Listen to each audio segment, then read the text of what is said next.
नमस्कार बंधुरा केमन आছেন सबाई welcome to my channel cooking with Anu Anu रान्नाघरे आपनादेर स्वागत। आज के आमरा देखबो सोयाबिनेर एकटी सुंदर घरोया मुखरोचक रेसिपि जेटी आमी खूबই सहज पद्धतिते तैरी करेছিলাম আর খেতেও হয়েছিল খুবই সুন্দর। কোনো অংশে খাসির মাংস থেকে কম নয়। আপনারা আমার মতো করে এই রেসিপিটি ট্রাই করতেই পারেন। কথা দিলাম খাসির মাংস রেখে এটি খেতে হবে।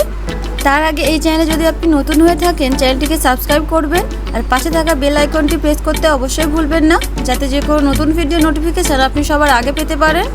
এই সুস্বাদু সোয়াবিনের রেসিপিটি করার জন্য আমি প্রথমে সোয়াবিনগুলোকে উষ্ণ জলে আধ ঘন্টার জন্য ভিজিয়ে রেখেছিলাম।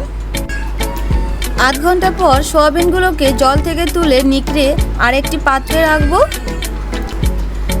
এখন সোয়াবিনগুলোর সাথে দিয়ে দেব পরিমাণ মতো নুন, হাফ চামচ গোলমরিচ গুঁড়ো, হাফ চামচ আদা রসুন বাটা, 1/4 চামচ কাশ্মীরি লঙ্কার গুঁড়ো ফর কালার, হাফ চামচ হলুদ গুঁড়ো, 2 চামচ জল ঝরানো টক দই। এখন সুন্দর করে সবগুলো মিক্স করে নেব। আধ ঘন্টার জন্য ম্যারিনেশনে রাখবো। আধ ঘন্টা পর এখানে একটি গোটা ডিম ভেঙে মিক্স করে নেব।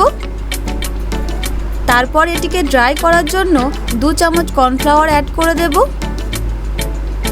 একটি কড়াই নেব, কড়াইতে পরিমাণ মতো তেল দেব।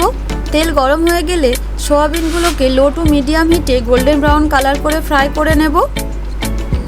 দেখুন এগুলো ফ্রাই হয়ে গেছে, কত সুন্দর দেখতে হয়েছে। এখন একটি কড়াই নেব, কড়াইতে 2 চামচ মতো তেল দেব। তেল গরম হয়ে গেলে ফোড়নের জন্য দেব 2টো এলাচ, 2টো লবঙ্গ, 1 টুকরো দারচিনি, 1 চামচ গোটা জিরে। এই গোটা গরম মশলা থেকে একটু ভাজা ভাজা গন্ধ বেরোলে এখানে অ্যাড করে দেব একটা মিডিয়াম সাইজের কুচানো পেঁয়াজ আর সাথে 2টো কাঁচা লঙ্কা কুচি।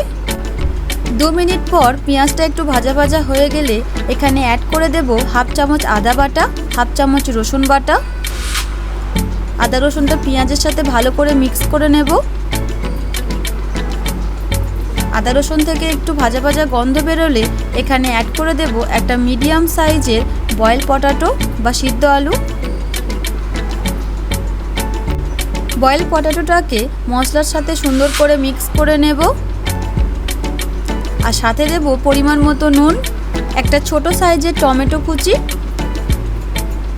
এখন এগুলি একত্রে মিক্স করে নেব।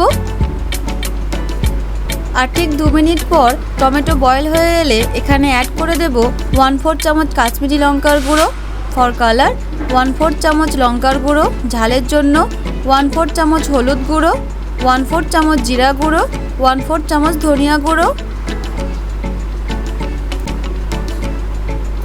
এখন এখানে একটু অল্প পরিমাণ জল অ্যাড করে সমস্ত মশলা সুন্দর করে কষিয়ে নেব।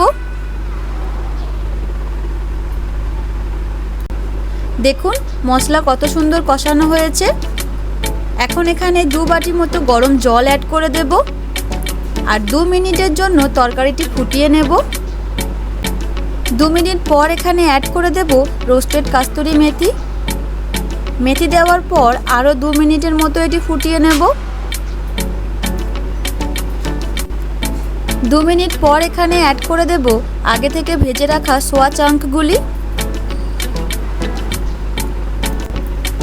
সোয়া চাঙ্কগুলি অ্যাড করে আরও 5 মিনিটের মতো এটি ফুটিয়ে নেব। 5 মিনিট পর ওপর থেকে ধনিয়া পাতা কুচি আর গরম মশলা গুঁড়ো ছড়িয়ে নামিয়ে নেব। Now it is ready to serve. দেখুন এটি দেখতে কত সুন্দর হয়েছে আর খেতেও হয়েছিল খুবই সুন্দর। আপনারা এভাবে একবার ট্রাই করতেই পারেন। সাথে যদি খাসির মাংস থেকে থাকে তাহলেও এটাকে কেউ অপছন্দ করবে না। এই ভিডিওটি আপনাদের কেমন লাগলো কমেন্টে অবশ্যই জানাবেন। ভিডিওটি যদি ভালো লেগে থাকে ভিডিওটিকে লাইক আর চ্যানেলটিকে সাবস্ক্রাইব করতে অবশ্যই ভুলবেন না। দেখা হচ্ছে আপনাদের সাথে পরের ভিডিও নতুন কোনো রেসিপি নিয়ে। ধন্যবাদ।